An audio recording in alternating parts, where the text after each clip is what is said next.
Queridos irmãos, a paz do Senhor a todos. Graças a Deus que nos dá a vitória por nosso Senhor e Salvador Jesus Cristo e pela oportunidade que temos de uma vez mais regressar a esta casa de oração. A minha gratidão a Deus pela vida do anjo desta igreja, meu pastor Paulo, muito obrigado por uma vez mais permitir usar o púlpito desta amada igreja para ministrar uma palavra de Deus. Estou muito grato a Deus pela sua vida, pelo seu ministério. Agradeço a Deus também pela vida da sua muito digna esposa, nossa coordenadora geral, nossa querida irmã Tereza. Muito obrigado pelo convite. Fiquei muito honrado em receber o convite desta coordenação para aqui estar ministrando hoje e amanhã. Agradeço a Deus pela vida das nossas queridas irmãs dirigentes que auxiliam nossa querida coordenadora. Que Deus abençoe vocês e, por extensão, todas as demais irmãs que compõem este lindo conjunto, neste lindo congresso.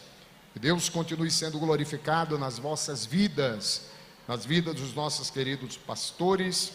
Quero louvar a Deus pela vida do nosso primeiro vice-presidente, pastor Alcides. Que Deus abençoe, por extensão, aos demais pastores que compõem esta mesa diretora e aos dirigentes de congregações. Que Deus abençoe aos senhores. Muito obrigado, é um privilégio poder, uma vez mais, louvar a Deus e adorar o Senhor juntamente com todos. Eu gostaria de saber quem trouxe Bíblia esta noite. Cadê a Bíblia dos irmãos e das irmãs? Vamos abri-la. Daniel, capítulo de número 7.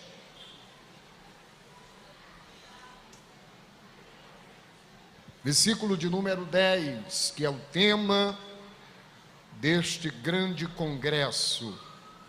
Daniel, capítulo de número 7, versículo de número 10. Louvo a Deus também pela vida do presbítero Paulinho, que tem nos auxiliado, quem nos buscou ali no aeroporto, quem está fazendo todo o translado. Que Deus abençoe pastor Paulinho, que dirige uma das nossas congregações aqui. Que Deus continue sendo glorificado. Capítulo de número 7, versículo de número 10. Quem encontrou diz amém.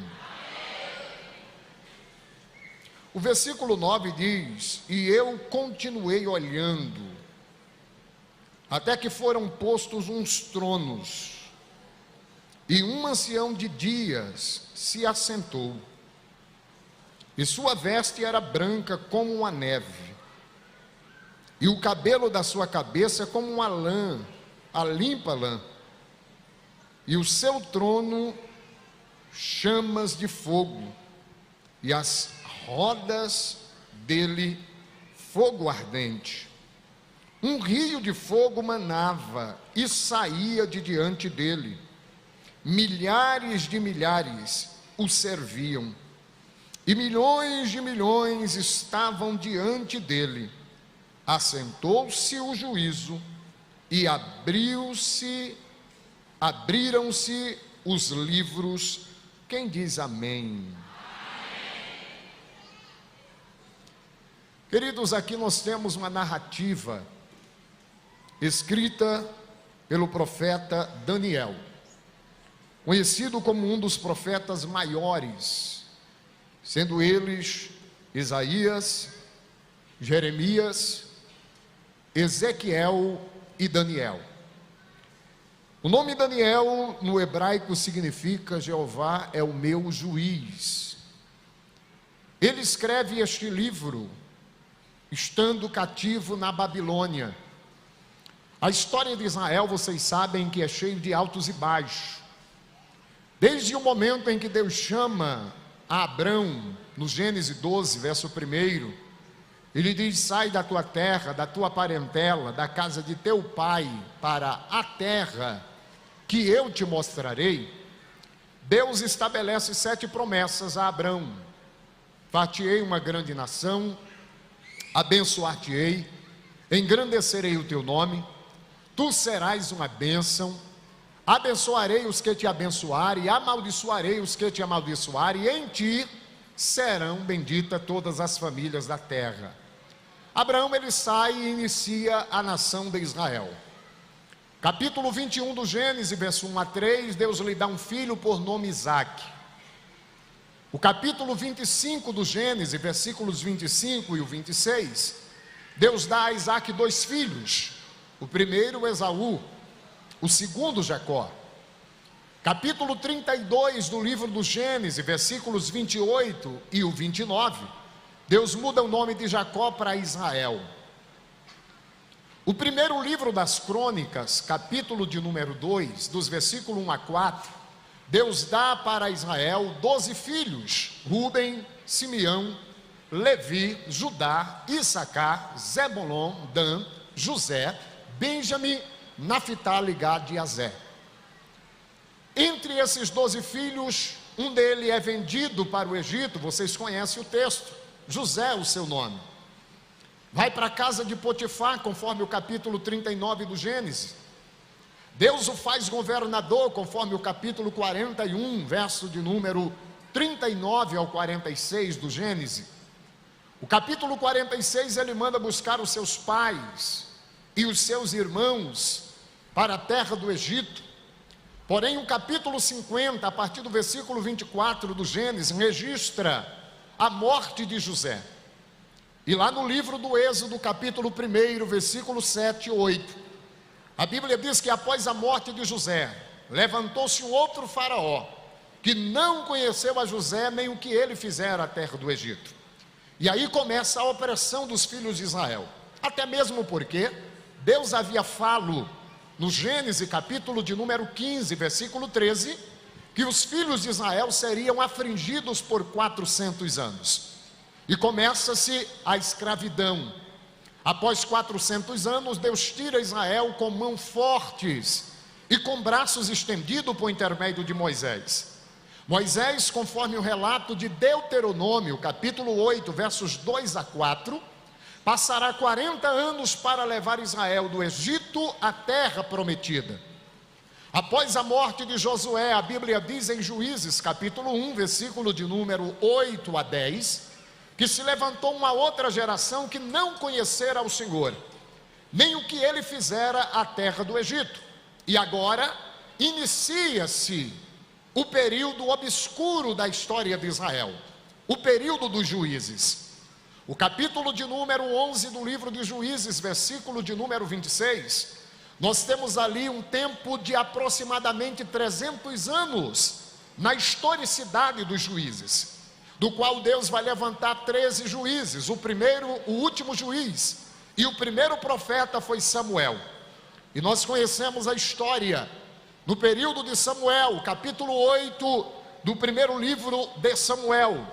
A Bíblia diz que o povo agora quer um rei, e Samuel vai ficar triste, vai consultar ao Senhor, e vai dizer: o povo me rejeitou. Deus diz: o povo não rejeitou a você, rejeitou a mim, que sou rei sobre Israel. Levante um rei. E agora Saul é levantado como rei em Israel. Se nós olharmos o que está no livro de Atos, capítulo de número 9, nós iremos encontrar relatos deste período de Saul. O capítulo 13 de Atos, versículo de número 21, a Bíblia diz que Saul reinou por 40 anos. Após o governo de Saul, que iniciou no ano 1044 a.C., durou 40 anos até o ano 1004 a.C., Deus agora levanta Davi. Davi vai governar por mais 40 anos, conforme o relato do segundo livro de Samuel, capítulo 5, versículo de número 4. Samuel relata-nos de que Davi reinou por mais 40 anos. Após a morte de Davi, Deus levanta Salomão, que conforme o registro do segundo livro das Crônicas, capítulo de número 9, versículo 30, Salomão também reina por 40 anos. Portanto, o Reino Unido de Israel tem uma duração de 120 anos. 40 anos Saul, 40 anos governado por Davi, 40 anos governado por Salomão. Quem está entendendo, diga amém. Olhando a Bíblia Sagrada, o capítulo 10 do segundo livro das Crônicas, A Bíblia nos mostra ali o momento em que Roboão reina sobre Israel. Roboão era o filho de Salomão. E agora Roboão vai impor um encargo pesado sobre o povo. Vai ouvir a voz dos jovens da sua idade e despreza a voz dos anciãos de Israel. Agora vai acontecer a divisão do reino. Reino de Israel se divide em dois povos: Reino do Norte e Reino do Sul. Isto acontece no ano 929 a.C. Reino do Norte passou a ter 10 tribos, com capital em Samaria. Quem governa o Reino do Norte é um moço por nome Jeroboão, que era capitão do rei Salomão, que estava num asilo político no Egito. Agora o povo mandou buscar e o fizeram rei. Ele vai reinar sobre 10 tribos.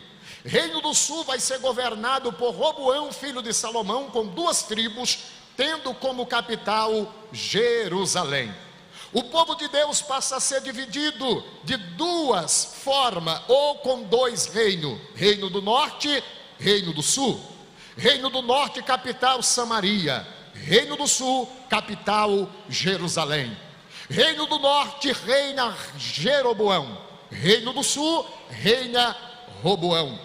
O Reino do Norte, com capital em Samaria, vai durar do ano 929 até o ano 722, quando lemos o registro do segundo livro dos Reis, capítulo 17, versículo 5 e o 6, e o versículo 24.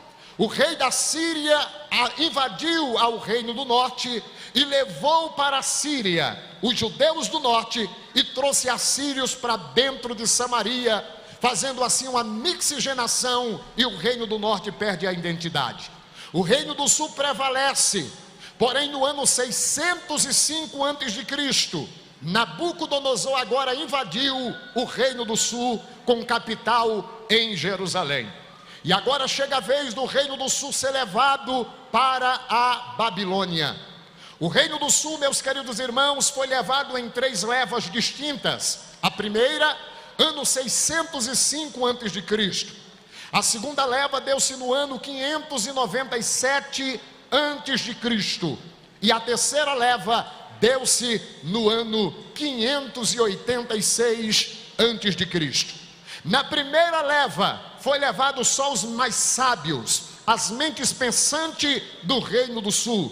Na segunda leva foi levado os profissionais, e dentre eles vai o profeta Ezequiel, no ano 597. Já no ano 586 é destruído o templo de Salomão, é queimado a cidade de Jerusalém, e é levado mais 10.000 cativos para a Babilônia. O registro da primeira leva está no capítulo 24 do segundo livro dos Reis, dos versículos de número 1 ao versículo de número 18. A segunda leva, que se deu no ano 597, está registrado no segundo livro dos Reis, capítulo 24, dos versos 19 ao capítulo 25. E a terceira leva de Israel, de Jerusalém, está registrado em Jeremias, capítulo 52, dos versos de número 9 ao verso de número 30. Porque é interessante nós conhecermos introdutoriamente esta história, porque é no ano 605 que Daniel é levado cativo para a Babilônia. Quando o rei da Babilônia invadiu a Jerusalém, ele dá uma ordem ao chefe dos seus eunucos.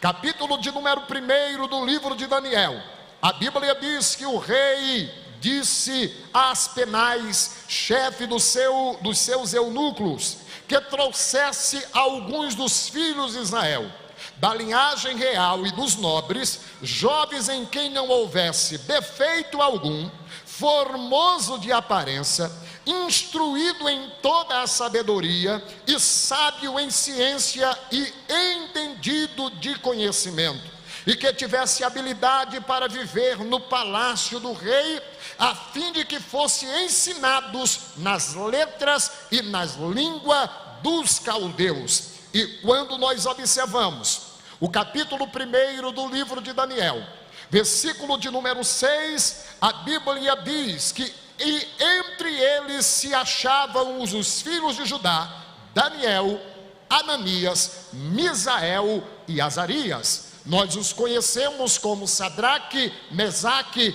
e Abidnego e Beltesazar. Portanto, esses nomes são nomes babilônicos. Os nomes originários deles eram Daniel, Misael, Ananias e Azarias. Esses moços foram levados para dentro do palácio. Eles passaram a comer do manjar que o rei oferecia.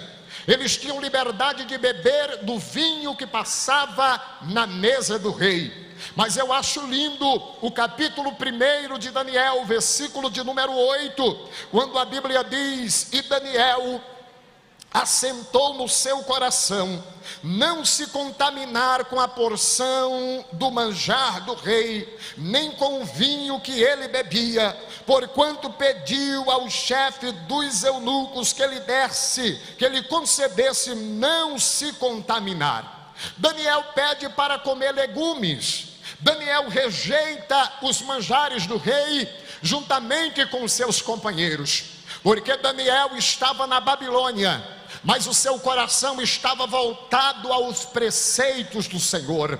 Daniel estava na Babilônia, mas a sua mente estava voltada para Jerusalém. Daniel estava na Babilônia, mas colocou no coração: tiraram de mim a minha casa, tiraram de mim os parentes, tiraram de mim o desejo e o privilégio de estar no templo em Jerusalém, mas não vão tirar a minha identidade, não vão tirar a minha comunhão, não vão tirar a minha pureza, porque eu sei que há um Deus justo, que é juiz e que há de julgar o mundo, e eu preciso me manter fiel, mesmo estando na Babilônia. Daniel se mantém fiel, e por conta disto a Bíblia vai destacar e mostrar algumas características de Daniel. Quando nós olhamos para o capítulo 1, versículo de número 17, nós encontramos a primeira característica de Daniel, que era um jovem entendido nas visões de Deus. Capítulo de número 1, versículo de número 17, o texto nos destaca dizendo: ora, a esses 4 jovens Deus deu conhecimento e inteligência em todas as letras e sabedoria, mas a Daniel deu entendimento em toda a visão e sonho. Deus lhe deu entendimento em todas as visões e sonho, porque quem faz a diferença vive a diferença. Quem se propõe fazer algo que ninguém nunca fez, viverá algo que ninguém jamais viveu. Deus deu para Daniel entendimento nos sonhos e visões.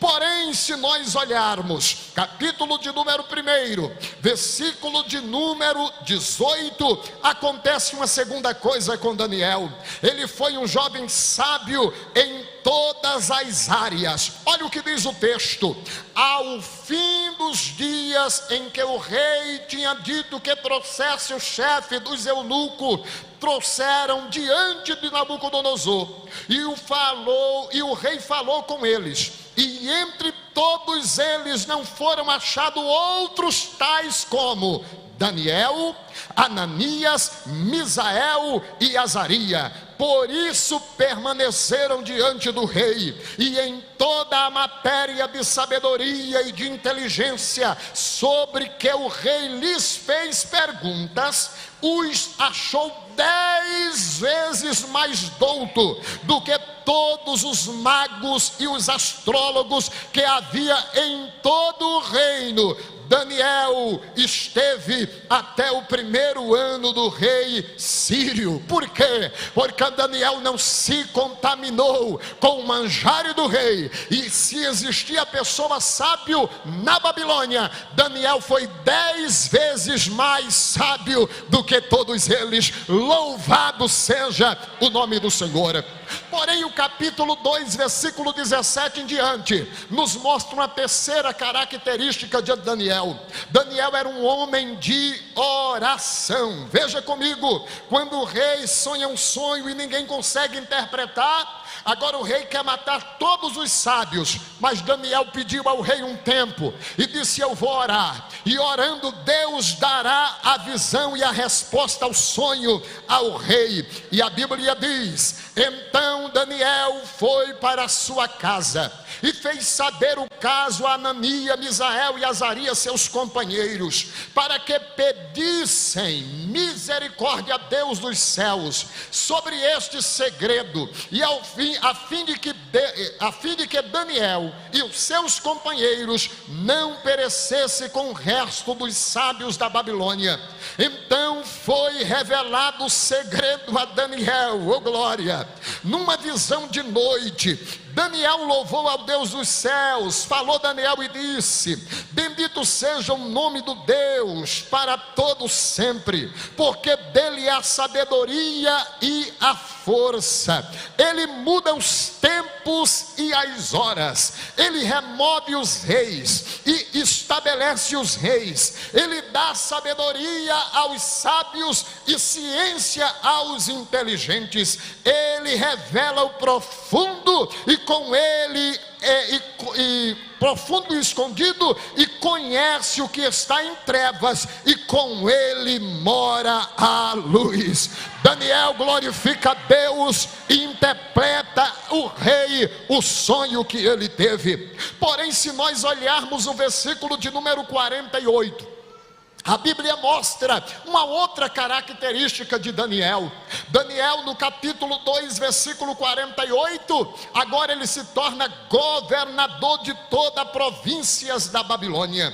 A Bíblia diz: então o rei engrandeceu a Daniel e lhe deu muitos e grandes presentes, e o pôs por governador de toda a província da Babilônia, como também por principal governador de todos os sábios da Babilônia. Então ele não era só governador da Babilônia, mas ele era príncipe, era o comandante dos sábios. Se tivesse alguém sábio na Babilônia, tinha que pedir conselhos para Daniel, porque quando Deus quer fazer, Deus faz. Quando Deus quer levantar pastor Wellington Macário, Deus levanta. Quando Deus quer estabelecer, Deus estabelece, porque ele é tudo em todos. Ele é a causa causadora, não causável. Quem entende isso e pode levantar a mão e dar glória para Jesus.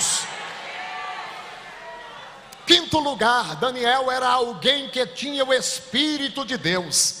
Capítulo de número 5, versículo de número 11. Oh glória, seja dado o nome santo do Senhor nosso Deus. Eu estou introduzindo a mensagem para quando chegarmos no juízo você entender os detalhes de Daniel.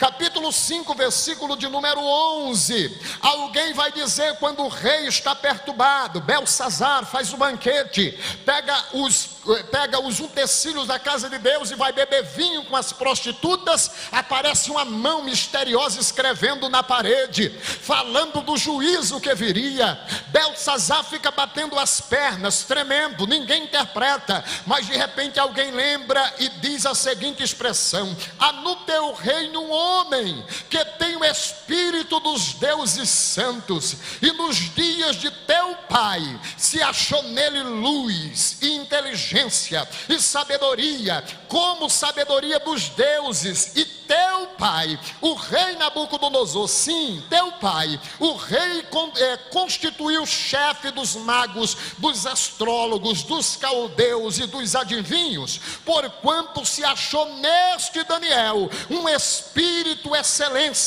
de excelência e ciência e entendimento, e interpretando interpretando sonhos e explicando enigmas e resolvendo dúvidas, ao qual o rei pôs o nome de Beltesazar. Chama-se, pois, agora Daniel, e ele dará a interpretação. Você sabe o que quer dizer isso? Quando Deus mostra para Beltesazar que viria um juízo sobre ele pelo que ele havia feito, ninguém consegue interpretar, mas alguém lembra e diz: tem alguém no reino que tem o Espírito, tem alguém no reino que serve ao Senhor, tem alguém no reino que é diferenciado, tem alguém no reino que não se contaminou, tem alguém no reino que interpreta o sono, tem alguém no reino que é de oração, tem alguém no reino que tem inteligência, tem alguém no reino que é homem de Deus, tem alguém no reino que sabe interpretar sonho. Manda chamar, porque ele tem o Espírito de Deus. E quando chamou a Daniel, Daniel disse: o que foi escrito na parede foi Mene, Mene, Tekel, Parsim, e significa, Beltesazar, que pesado foste na balança e fosse achado em falta, e o juízo de Deus virá sobre a tua vida.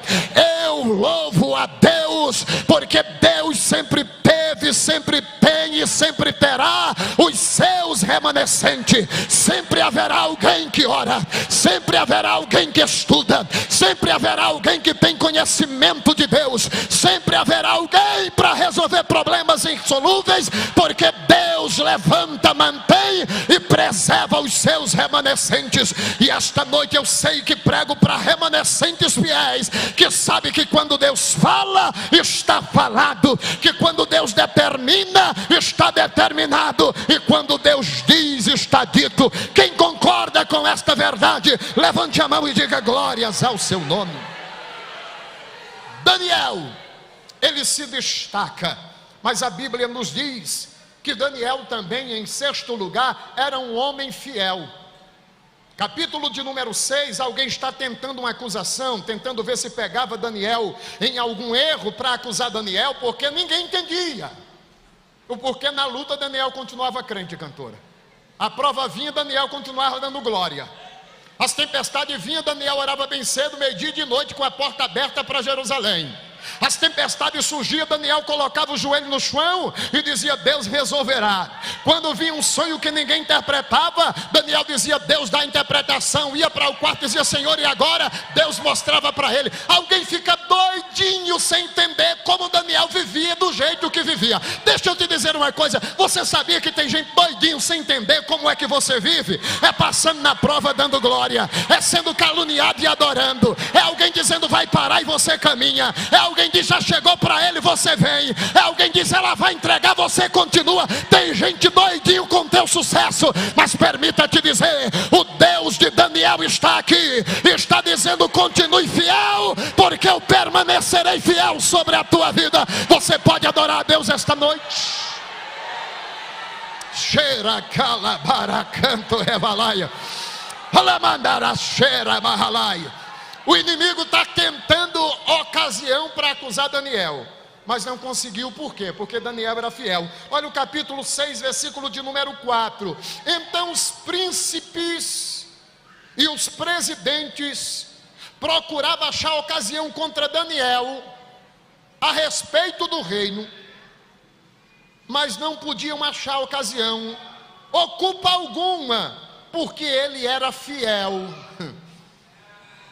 Não, eu vou ler de novo esse texto, que aqui é muito forte. Era pelo menos para os pastores ter dito glória a Deus. Então os príncipes e os presidentes procuravam achar ocasião contra Daniel a respeito do reino, mas não podiam achar ocasião ou culpa alguma, porque ele era fiel e não se achava nele nenhum vício, nem culpa.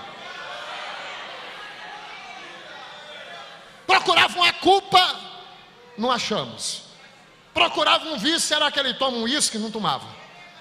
Será que ele toma uma cervejinha? Também não tomava. Ele não toma nem o vinho. Disse: rapaz, tu não lembra não que do manjar do rei ele rejeitou e o vinho do rei? Disse: o homem é fiel demais. Aí disse: se a gente quiser acusá-lo, vai ser de outra forma. Olha o versículo de número 5. Então estes homens disseram: nunca acharemos ocasião alguma contra esse Daniel. se não o procurarmos contra ele na lei do seu Deus. E qual a conclusão que chegou? Já sabemos como vamos acusá-lo. Vamos acusá-lo porque ele ora 3 vezes ao dia. Se o mundo quiser nos acusar, deve ser nos acusar pela nossa justiça. Acusou Daniel porque orava. Mas Daniel se manteve fiel. 3 vezes ao dia ele abria a janela, disse: não ore mais, agora tem que adorar ao rei. Ele disse: não, eu vou continuar abrindo a porta para o lado de Jerusalém, e eu vou continuar orando bem cedo, meio-dia e de noite. Tem alguém preocupado: mas por que ela vai tanta para a igreja? Por que tanto ensaio? Por que tanta coisa? Por que ir tanto para esta igreja? Permaneça fiel, é bem cedo, é meio-dia e de noite. Quando não der para vir para a igreja, ora em casa. Quando não der para vir, canta em casa. Canta lavando louça, canta lavando roupa, porque o inferno está doidinho, mas não vai conseguir nos acusar, porque Deus nos levantou para viver uma vida de fidelidade perante Ele.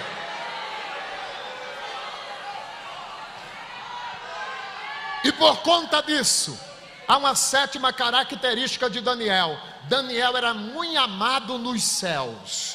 Olha o capítulo 10, versículo de número 10. Daniel está orando e de repente achou que a oração não subia. 21 dias ele está de joelho buscando a presença de Deus. Aí a Bíblia diz: e eis que uma mão me tocou e me fez que me envolvesse sobre os meus joelhos e sobre a palma das minhas mãos, e me disse: Daniel, homem muito desejado, estás atento à palavra que eu vou dizer?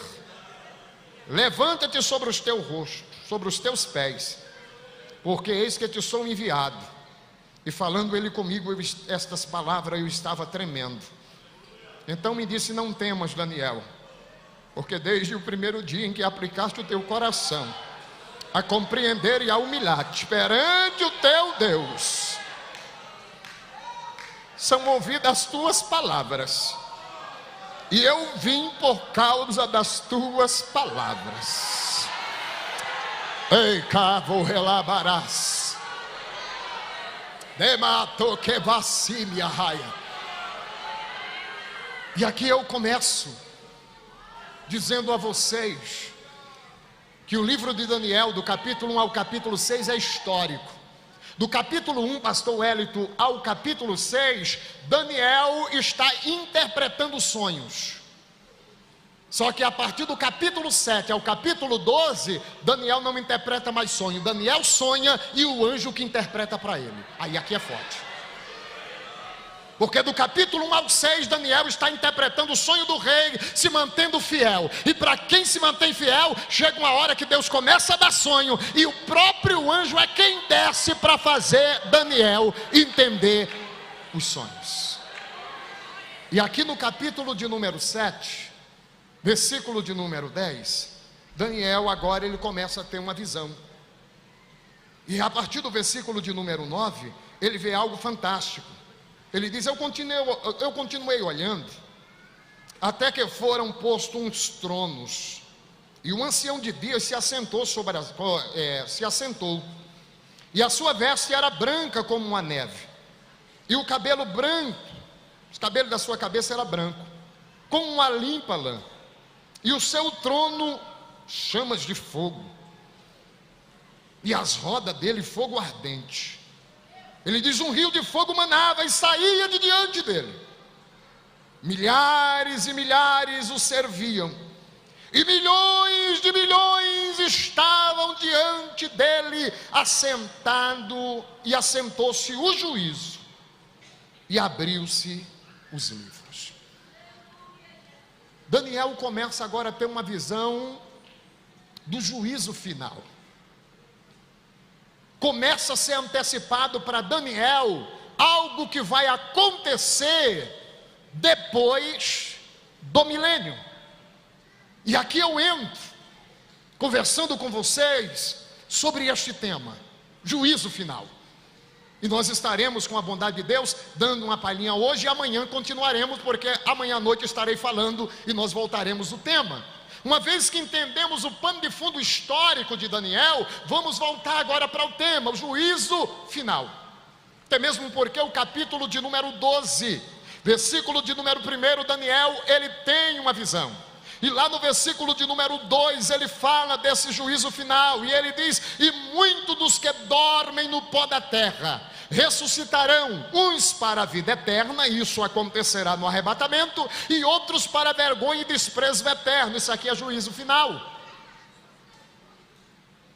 Se nós olharmos o que está em João, capítulo de número 5, nós temos também a descrição de como se dará o juízo final. Capítulo de número 5 do Evangelho escrito por João, versículo de número 29, a Bíblia assim descreve: os que fizerem o bem sairão para a ressurreição da vida, isso acontecerá no arrebatamento, e os que fizerem o mal para a ressurreição da condenação, isso acontecerá no juízo final. Quando nós observamos a Bíblia Sagrada, Atos dos Apóstolos, capítulo de número 10, versículo de número 42, a Bíblia diz: e nos mandou pregar e testificar ao povo que ele por Deus foi constituído juiz dos vivos e dos mortos, dos vivos e dos mortos. Haverá um julgamento para a igreja no tribunal, mas haverá um juízo e um julgamento no juízo final para os ímpios. Tribunal, a igreja participará para receber galardão. Juízo final, trono branco, quem participará é os ímpios para serem condenados e lançados no lago de fogo. Porém, a Bíblia nos traz a informação, capítulo de número 4 da segunda carta de Paulo a Timóteo, versículo de número 6 a 8, Paulo diz: porque estou sendo oferecido por aspersão de sacrifício, o tempo da minha partida está próxima, combati o bom combate, acabei a carreira, guardei a fé, desde agora a coroa da justiça me está guardada, a qual o Senhor, o justo juiz, me dará naquele dia, não tão somente a mim, mas a todos quanto amarem sua vinda. Percebam que Paulo fala que o justo juiz lhe dará recompensa. Quando? Diante do tribunal. E nós iremos aprender a diferença do tribunal para o trono branco de Apocalipse capítulo 20, versículo 11. O trono branco é para os ímpios, o tribunal é para a igreja. O trono branco é para a condenação, o tribunal é para galardoar pelo trabalho prestado para o reino dos céus, porque salvação é graça, mas galardão é trabalho. Portanto, o tribunal de Cristo é para galardoar pelo trabalho prestado. Tribunal de Cristo, a igreja sobe aos céus. Trono branco, os céus descem sobre a terra. Tribunal de Cristo acontecerá em cima nos céus.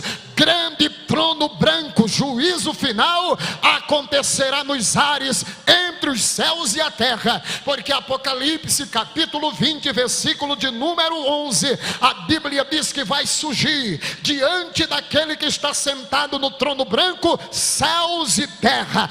Todos estarão suspensos e a verdade terá que aparecer. Os ímpios serão julgados e sentenciados e lançados no lago de fogo. Mas a igreja já está gozando com Cristo, ao lado de Cristo, vivenciando a vida com Cristo, e entrará para a eternidade com Cristo. Quem tem esta certeza e convicção, levante a mão e diga: glória seja dado ao seu nome. Mas a pergunta que devemos fazer para entendermos o juízo final é: quando acontecerá o juízo final? E eu respondo: o juízo final acontecerá após o milênio. Quando acontecerá o milênio? Eu respondo: após a igreja e Cristo descer na sua segunda vinda em glória. Quando acontecerá a segunda vinda de Cristo em glória? Após a igreja ter passado na sala, ou melhor, no local das bodas do Cordeiro, ceia das bodas do Cordeiro. Quando acontecerá a ceia das bodas do Cordeiro? Após a igreja ter passado no tribunal de Cristo. Quando acontecerá o tribunal de Cristo? Após a igreja ser arrebatada. Portanto, para nós entendermos o juízo final, eu preciso dar um spoiler para vocês sobre arrebatamento, sobre tribunal, sobre a grande ceia das bodas do Cordeiro, segunda vinda de Cristo em glória, grande tribulação. Nós estaremos olhando com muita precisão à luz da Bíblia. Uma vez que olhamos para a Bíblia Sagrada, nós chegamos à conclusão que a igreja já está na fase final para o arrebatamento. Quem pode dizer amém? Arrebatamento na escatologia é o próximo evento a acontecer. A Bíblia nos fala de uma primeira vinda de Cristo que já aconteceu há 2000 anos atrás. Se você olhar a Bíblia, Lucas capítulo 2, versículo 7, fala da primeira vinda de Cristo, quando a Bíblia diz que Maria deu à luz ao seu filho primogênito, e envolveu em panos e deitou-o em uma manjedoura, porque não se achou para ele lugar nas estalagens. Capítulo 1 de Lucas, ou melhor, capítulo 2 de Lucas, verso 8 ao versículo 16, a Bíblia apresenta Jesus na sua primeira vinda com um dia de nascido. Capítulo 2 de Lucas, versículo de número 21, a Bíblia apresenta Jesus Cristo na sua primeira vinda com 8 dias de nascido.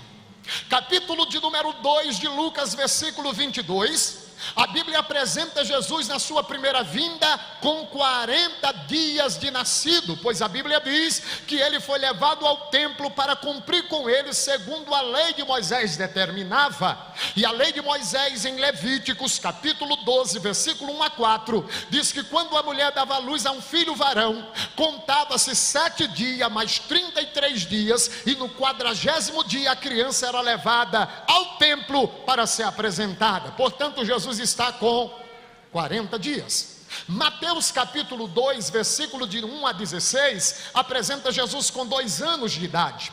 Lucas capítulo de número 2, versículo de número 42 ao 44, a Bíblia apresenta Jesus na primeira vinda com 12 anos de idade. Lucas capítulo 3, versículo 23, a Bíblia apresenta Jesus na primeira vinda com quase 33 anos de idade. Mateus capítulo de número 3, versos 16 e 17, no batismo de Jesus, ele ali está com 30 anos de idade. Lucas 23 e o capítulo 23, versículo 33, fala de Jesus sendo crucificado no Monte Caveira, ele está com 33 anos de idade. Com 33 anos ele morre. A Bíblia diz que ele ressuscita ao terceiro dia. Quando ele ressuscitou, a Bíblia nos informa em Atos dos Apóstolos, capítulo 1, versículo 3, que ele vai ficar 40 dias após a ressurreição. Nesse período de 40 dias, a Bíblia diz que ele comeu pão com os discípulos, ele comeu peixe com favo de mel, ele se manifestou conforme a primeira carta de Paulo aos Coríntios, capítulo 15, versículo de número 3 a 7, ele se manifestou aos 12 apóstolos, ele apareceu a Pedro, ele apareceu a mais de 500 irmãos em uma só vez, ele se apresentou aos 12 apóstolos novamente, ele apareceu a Tiago, ele apareceu ao próprio Paulo, e de repente a Bíblia nos mostra em Atos capítulo 1, versículo de número 11, versículo de número 9, 10 e 11, Jesus agora do Monte das Oliveiras subindo de assunto aos céus. Quando ele subiu aos céus na sua primeira vinda, ele tinha feito uma promessa. E qual a promessa que ele fez? João capítulo 14,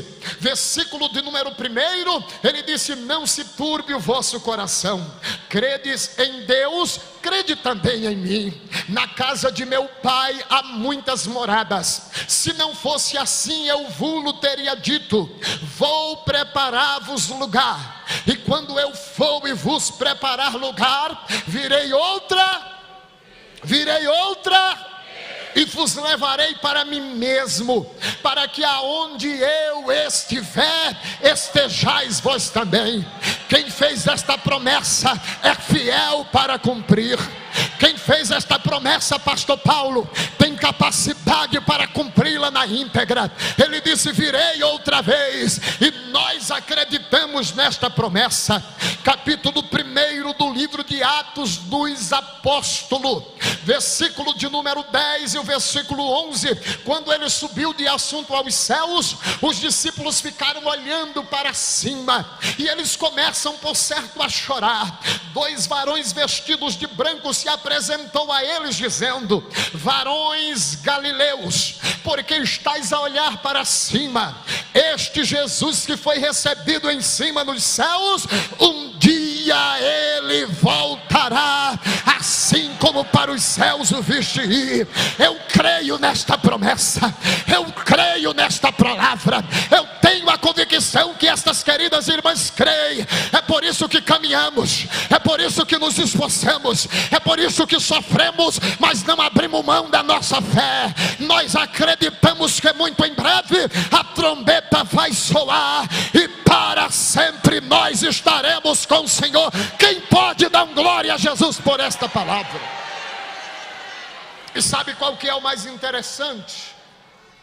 É que quando ele raiar as nuvens dos céus, Paulo diz em 1 de Coríntios, capítulo de número 15, versículo 51 ao 58: eis que eu vos digo um mistério, na verdade nem todos morreremos, mas todos seremos transformados num momento, num abrir e fechar de olhos, ante a última trombeta. Porque a trombeta soará, e os mortos ressuscitarão incorruptível. E convém que quando isto, o corpo que é corruptível, se revestir da incorruptibilidade, e quando isto que é mortal se revestir da imortalidade, quando isto que é corruptível se revestir da incorruptibilidade, e isto que é mortal se revestir da imortalidade, porque nós iremos reinar no milênio, e no milênio o corpo será imortal, incorruptível, não terá mais perigo de se corromper, porque o nosso corpo será transformado em corpo glorioso. E a Bíblia diz que quando isto que é corruptível se revestir da incorruptibilidade, e isto que é mortal se revestir da imortalidade, então cumpre-se a palavra que está escrita: tragada foi a morte pela vitória. Tragada foi a morte pela vitória. Não vai demorar muito a trombeta tocar, e a igreja subir cantando e dizendo: onde está a morte, a tua vitória? E onde está inferno, o teu aguilhão? Tragada foi a morte pela vitória. Ora, a força da morte é o pecado, a força do pecado é a lei, mas graças a Deus que nos dá a vitória por nosso Senhor e Salvador Jesus Cristo. Portanto, meus amados irmãos, sede firmes e constantes, firmes e constantes, firmes e constantes. Se a galeria não der glória a Deus, eu vou continuar dizendo firmes e constantes. Se as irmãs não der glória, eu vou continuar firmes e constantes, sempre abundante na obra do Senhor, sabendo que o vosso trabalho não é vão do Senhor. Você tem coragem de dizer para a pessoa que está do seu lado: o teu trabalho tem uma recompensa, seja firme. Eita, ela cala xandarabaraia, alamanda cala xandaraia. O nosso trabalho tem uma recompensa. E sabe o que é interessante, minha querida coordenadora Teresa?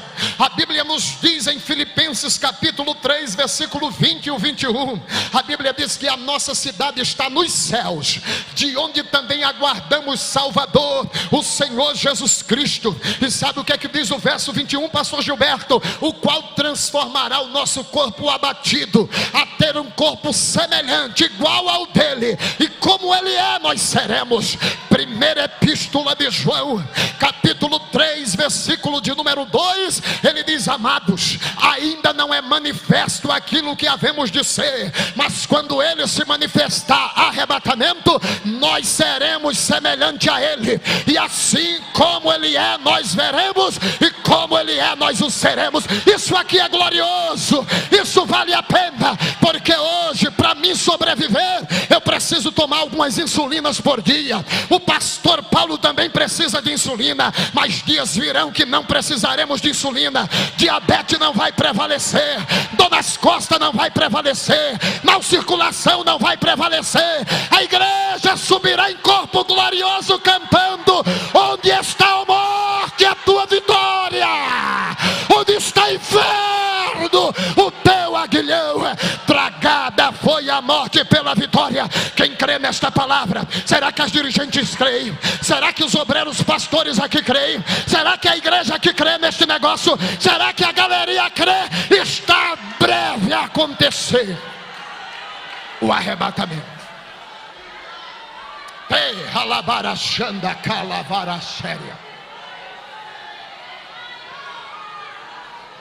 É por isso que Paulo, em 1 de Tessalonicenses, capítulo de número 4, versículo de número 13 ao 18, ele disse: não quero, porém, irmãos, que sejais ignorantes acerca dos que já dormem, para que não vos entristeçais como os demais que não têm esperança. Porque se crermos que Cristo morreu e que Deus o ressuscitou, assim também tornará ele a trazer aqueles que agora em Cristo dormem. Digo-vos pela palavra de Deus que nós, os que ficarmos vivos para a vinda de nosso Senhor Jesus Cristo, não precederemos os que dormem, porque o mesmo Senhor descerá dos céus com alarido, com voz de arcanjo, com a trombeta de Deus. Os que morreram em Cristo ressuscitarão primeiro, depois nós, os que ficarmos vivos. Eu vou dizer de novo porque a cantora levantou a mão: depois nós, os que ficarmos vivos, seremos arrebatados juntamente com ele nas nuvens, ao encontrar o Senhor nos ares, e assim estaremos sempre com o Senhor. Assim estaremos sempre com o Senhor. Consolai-vos uns aos outros com estas palavras. Oh louvado, oh engrandecido, oh magnificado seja o nome do Senhor. Arrebatamento é real.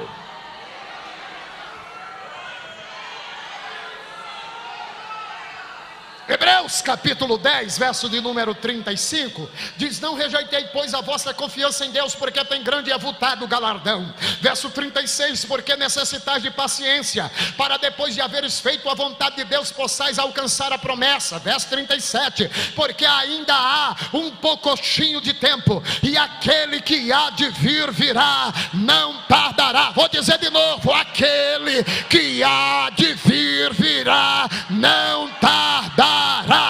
Capítulo de número 3 da segunda epístola de Pedro, versículo 8 e o 9, ele diz: amados, não ignoreis uma coisa: um dia para o Senhor é como 1000 anos, e 1000 anos como um dia. O Senhor não retarda a sua promessa, mesmo que muitos a tenham por tardia, mas é longânimo, não querendo que muitos se percam, mas que todos venham a arrepender-se.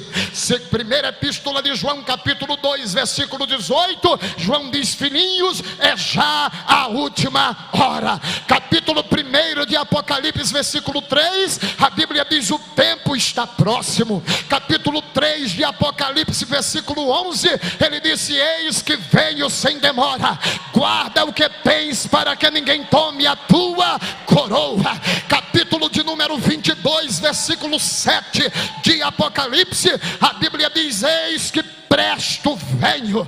Capítulo 22 de Apocalipse, versículo 12, ele disse: eis que cedo venho, e o meu galardão está comigo, para dar a cada um segundo as suas obras. Capítulo 22 de Apocalipse, versículo 20, a Bíblia diz: aquele que testifica estas coisas diz: certamente, certamente, certamente, cedo veio.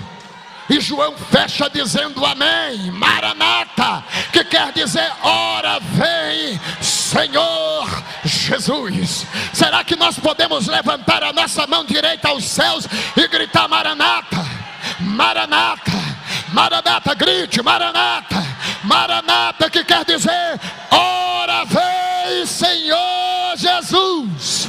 Ora vem, Senhor Jesus. Quem pode dizer: ora vem, Senhor Jesus? Se Jesus permitir, amanhã nós vamos continuar e vamos chegar lá no juízo final. Amanhã nós falaremos e mostraremos à luz da Bíblia que a igreja não vai passar pela tribulação, nem por grande tribulação. Vamos mostrar a luz da Bíblia, a igreja no tribunal. Vamos mostrar a luz da Bíblia, a igreja nas bodas do Cordeiro, descendo com Cristo na segunda vinda, reinando com Cristo 1000 anos e chegando diante do tribunal, não para ser julgado, mas para julgar as nações e os ímpios, porque o juízo final é Cristo Jesus quem será o juiz, e a igreja estará ao lado do juiz para o juízo final e condenar as nações ímpias. Quem pode dizer glória a Deus por esta palavra? Muito em breve vai sair uma notícia de um povo que desapareceu. Era um povo muito humilde, que aqui muito sofreu. Este povo era. Onde está aquele povo barulhento? Onde está que não se vê meio irmão? Alguém com voz de lamento vai dizer neste momento: aquele povo para onde?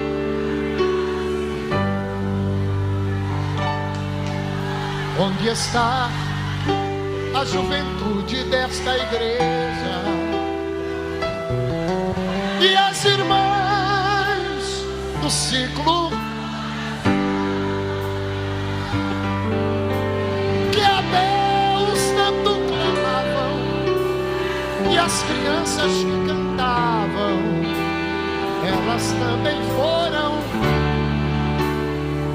Abra a boca e canta. Onde está?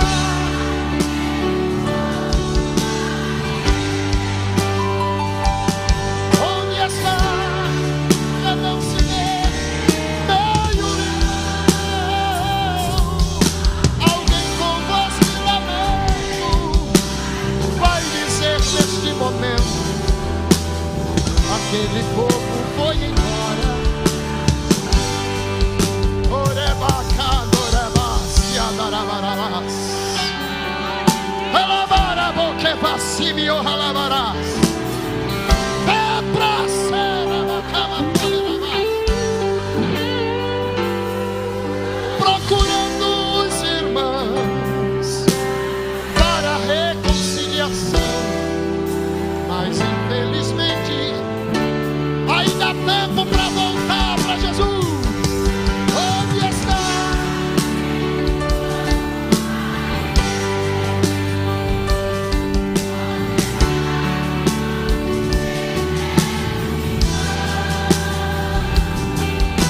Quem com voz de lamento vai dizer nesse momento: aleluia. Venha nessa noite para Jesus.